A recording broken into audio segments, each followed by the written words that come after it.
अस्सलामु अलैकुम वरहमतुल्लाहि वबरकातुह। मेरे प्यारे अज़ीज़ मोहतरम भाइयों, आप लोग कैसे हैं? खैरियत से हैं? मैं आप लोगों के लिए एक बहुत ही प्यारी हदीस लेकर आया हूँ, जिसको आप सुनिए, दूसरों को भेजिए, शेयर करिए और उस पर अमल भी करिए। ठीक है? और हदीस को बयान करने से पहले मैं चंद बातें आप लोगों से करना चाहता हूँ। उमूमन एक चीज़ देखने में आती है हमारे गांव में, कस्बों में या ज़िलों में या दीगर जगह, अक्सरियत हर जगह पर कि अगर किसी के घर में कोई फौत कर जाए, किसी का इंतकाल हो जाए, ठीक है, तो उमूमन मोहल्ले के लोग क्या करते हैं कि वो अनाज वगैरह या दीगर अशिया इकट्ठा करके जिसके घर में गम हुआ है, मैयत हुई है, कोई इंतकाल कर गया है, उन घर वालों के लिए, उन लोगों के लिए जो है वो खाना तैयार करते हैं। कि अब जाहिर सी बात है, जिसके घर में मैयत हो गई है, मौत हो गया है, वो गम में है, तो अब वो खाना वाना नहीं तैयार कर पाते हैं, तकलीफ़ में रहते हैं कि क्या खाना बनाएं और खाएं। ये ज़िम्नन एक फितरी बात है कि जिसके घर में कोई मर जाए, तकलीफ़ में है, तो वो खाना वाना नहीं, उसको खाना पीना खाना अच्छा नहीं लगता है। तो अब हमारे मोहल्ले वाले क्या करते हैं कि उसको जो है उस घर वालों के लिए खाना बनाते हैं और बना करके खिलाते हैं। ये बना नहीं सकते। अच्छा, आजकल के दौर में क्या हो रहा है और काफ़ी वक्त से ये चलता आ रहा है, ये एक फितना है कि मोहल्ले के लोग काफ़ी पैसा इकट्ठा करते हैं या काफ़ी अनाज इकट्ठा करते हैं, बिल्कुल एक भोज भात वलीमे की तरह, और आसपास इर्द गिर्द के गांवों से आए हुए लोगों को खाना बना करके खूब पेट भर खिलाते हैं और वो चाव लेकर के खूब तोड़ तोड़ करके खाते हैं। मटन कोरमा, मटन बिरयानी, पुलाव, गोश्त, रोगनी, नान, पता नहीं क्या क्या बनता है उनके लिए और खूब खाते हैं। ठीक है?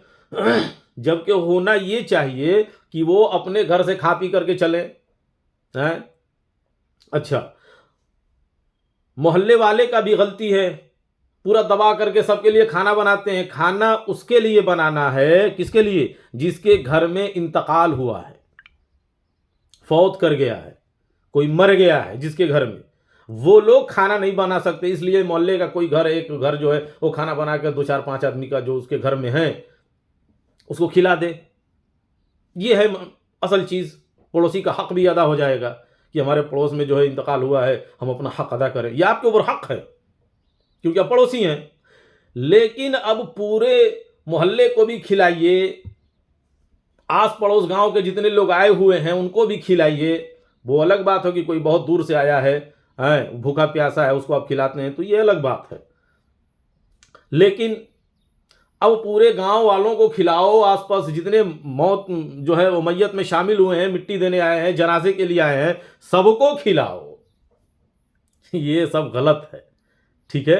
बहुत ही गलत है। ऐसा नहीं। आप लोग गम मनाते हैं कि खुशी मना रहे हैं, भोज भात खिलाकर, वलीमा कराकर, हैं, मटन कोरमा बिरयानी खूब खिला करके लोगों को आप खुशी मना रहे हैं कि गम मना रहे हैं? ऐसा नहीं होना चाहिए, बिल्कुल गलत है।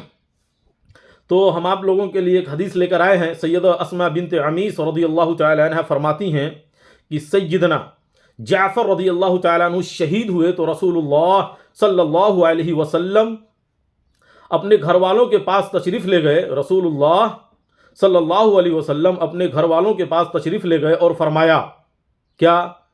जाफ़र के घर वाले मरहूम की शहादत की वजह से मशगूल हैं। हदीस पर गौर करिएगा।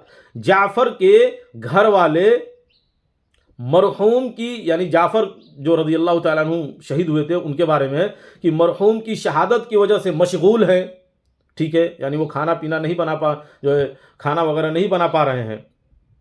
गम की वजह से खाना वगैरह तैयार करने की तरफ तवज्जो नहीं कर सकते, लिहाजा तुम लोग उनके लिए खाना तैयार करो। ठीक है? और ये खाना किसके लिए कहा जा रहा है? मैयत के घर वालों के लिए खाना तैयार करो, मैयत के घर वालों के लिए। अब मैयत के घर वाले में 2 लोग, 4 लोग, 5 लोग, 7 लोग भी हो सकते हैं।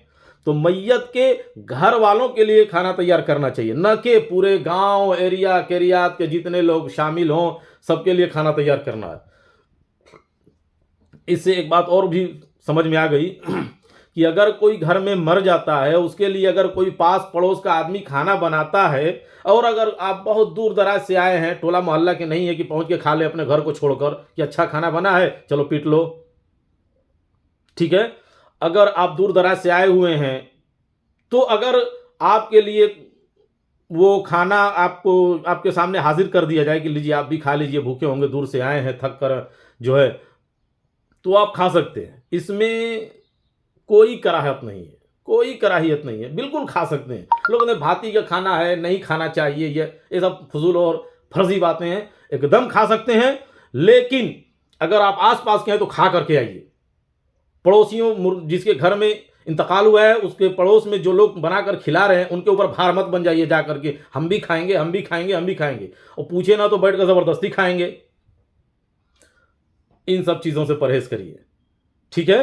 تو کھانا کس کو کھلانا ہے؟ میت کے گھر والوں کو کھانا کھلانا ہے، ٹھیک ہے۔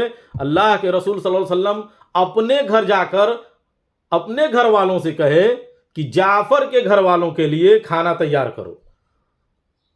جعفر کی شہادت کی وجہ سے وہ تکلیف میں ہیں، ظاہر سی بات ہے غم میں ہیں، تو وہ کھانا تیار نہیں کر سکتے، کھانا تیار کرنے کی طرف توجہ نہیں دے سکتے، تو ان کے لیے کھانا تیار کرو، نہ کہ پورے محلے کے لیے، ٹولہ محلہ علی گلی کے لیے، سب کے لیے کھانا تیار کرو۔ اس چیز سے محلے والے سختی سے بچیں، ٹھیک ہے، نئے نئے بدعات کو جو ہے داخل نہ کریں، اور فضول خرچی سے بچیں۔ کوئی مر گیا ہے، کسی کا انتقال ہوا ہے، اب اس میں آپ خوب فضول خرچی اب دکھائیں کہ میں بہت بڑا آدمی ہوں، ہم لوگوں نے پورا دم جم کر کے کھانا کھلایا ہے، کوئی کسی کے گھر میں یہ سب کیا ہے؟ یہ سب سے بچیے، اچھی چیز نہیں ہے۔ اللہ کے رسول نے کیا کہا؟ اپنے گھر والوں کے پاس تشریف لے گئے، جعفر کے گھر والے شہادت کی وجہ سے، یعنی جعفر جو شہید ہوئے ہیں رضی اللہ تعالیٰ عنہ، تو ان کی وجہ سے وہ لوگ کھانا نہیں بنا سکتے، وہ تکلیف میں ہیں، غمزدہ ہیں، تو تم لوگ کھانا بنا کر کے ان کے گھر والوں کو کھلاؤ، ان کے گھر والوں کو جن کے گھر میں شہادت ہوئی ہے، نہ کہ پورے ٹولہ محلہ کو۔ تو اس چیز پر غور کریے، اور یہ حدیث ہم آپ کو بتاتے چلیں کہ جو ہے یہ حدیث جو ہے صحیح ابن ماجہ، ترمذی اور صحیح ابو داؤد کی یہ حدیث ہے، اور آپ لوگ اس حدیث کو سن لیے، دماغ میں بیٹھا لیجئے، اور بیٹھانے کے بعد اس پر عمل میں لائیے، ٹھیک ہے۔ اور اگر آپ ہمارے چینل کو، پھر وہی بات، میرے چینل کو سبسکرائب نہیں کیے ہیں تو سبسکرائب کریے، شیئر کریے، لائک کریے، کمنٹس کریے، اور اس حدیث کو سن کر کے اپنی زندگی میں اتاریے۔ السلام علیکم ورحمۃ اللہ وبرکاتہ۔